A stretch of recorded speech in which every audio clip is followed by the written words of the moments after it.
Attitude toujours hésitante à la Bourse de Paris. Le CAC 40 termine finalement la séance en recul des 0,33% vers les 5598 points. Du côté des valeurs, Stellantis, le groupe issu de la fusion entre le français PSA et l'italo-américain Fiat Chrysler Automobile, continue de faire des étincelles pour sa deuxième journée de cotation, plus 3,11%.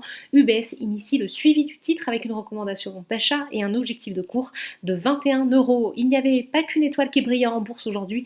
Alstom a fait état d'une croissance organique de 2% de son chiffre d'affaires au troisième trimestre et confirme ses objectifs pour son exercice en cours. Le titre de l'équipementier ferroviaire gagne un peu plus de 6% et termine en tête de l'indice. En hausse également, Danone plus 2,67%. Les investisseurs saluent la prise de participation au capital du fonds activiste Bluebell Capital qui demande notamment le remplacement du PDG Emmanuel Faber. Voyez, Veolia rebondit plus 1,89% grâce au soutien apporté par le ministre de l'économie Bruno Le Maire, se disant favorable à un rapprochement entre Suez et Veolia. À la baisse, Publicis moins 4,59%, pénalisé par des prises de bénéfices après 3 séances consécutives de hausse. ArcelorMittal moins 4,52%, recule de nouveau après avoir profité la veille d'un relèvement d'objectifs de cours de Deutsche Bank de 18 à 24 euros. Les valeurs du luxe, grosse pondération de l'indice, sont également en repli, à l'instar d'Hermès, moins 2,84%.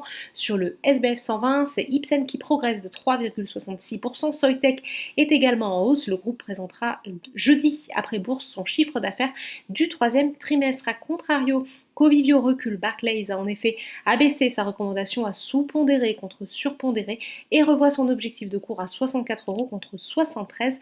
La banque n'entrevoit en effet pas de rebond du marché français de l'immobilier de bureau cette année. Outre-Atlantique maintenant, les marchés ont ouvert en hausse, les yeux rivés sur Janet Yellen, choisie pour devenir secrétaire au Trésor par le président élu Joe Biden.